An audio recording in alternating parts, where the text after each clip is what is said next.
Okay, so I know I just put up another video, but I got a few things in the mail, and I think I may do a third video today if I can get some, just a couple of them. I mean, you know, these don't take that long to make. But I got these I got two disc detainer picks in the mail. This one is the only one I have a lock for. From what I understand, the difference is, I guess I should show you the other one. Give me a second.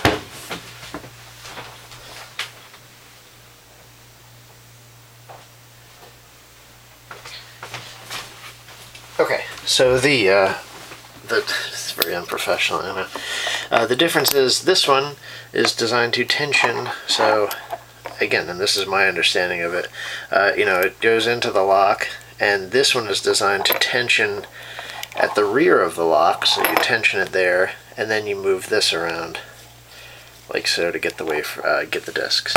And this one is the opposite. You insert it, it tensions on the first disc here with this part, so you tension like so, and then while that's tensioned, you manipulate the discs inside. So anyway, I have opened this a couple of times. This is kind of I'm sort of taking a risk here because I don't know that I can do it consistently, so this may be total failure, who knows. But anyway, there, it's locked. I have a key for it. I'm not going to dig it out just to satisfy all the people who think I might be cheating here, if there are any. So anyway, but I do know that this is a convenient little thing that came with it. You push this in, you get all the, if you can see into the keyway, you get all the wafers, the discs, I'm sorry if I keep calling them wafers, all the discs aligned, and then you can go ahead and get the tool in there. And you have to be a little careful, but there we go, the tool's in, I'm tensioning it, and now I have to work my way to the back very gently. I'm sure it's not, well, maybe it is the case with this particular kind of lock, but I have to say this does not give a very satisfying click when you've set the disc where it's supposed to be. In fact, it kind of just stops, there just stops being tension. So it's still definitely taking me a little time to get used to it. So let's see. And I may find myself in here just sort of poking around for a while. Okay.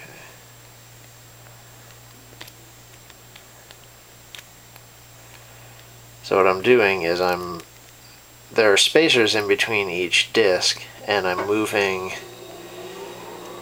from disc to disc and spinning around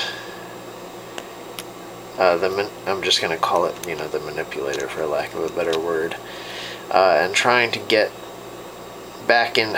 So anyway, you know, you manipulate one disc, move it out a little bit, get it into the next disc, and then from there the principle is very much the same as picking a pin and tumbler lock. You're just looking for your tension to stop when it gives way. In this case, when it sets into the when the sidebar falls into the gate, which looks like a little notch on the side of the pick. So I'm making kind of a royal mess of this one because now I'm just poking around. I have no idea what I'm doing or where I was. I just felt that one set. I felt it give just a little bit. Oh, there we go. I got lucky. Okay, so anyway, there it went. There it's opened. As I said, not very systematic, and I doubt I could do it again for you in the same amount of time. Just got a little bit lucky, but at least maybe you saw the thing in action and sort of how it works. As I said, I like to work from front to back, but you know, you have no guarantees about the binding order. But anyway, you saw it happen, and as I said, there was no satisfying click or anything like that. It feels very rough in there. And again, this is just a cheap Chinese disc detainer lock that I bought specifically so I could try to open a disc detainer lock. We don't get a lot of them in the US.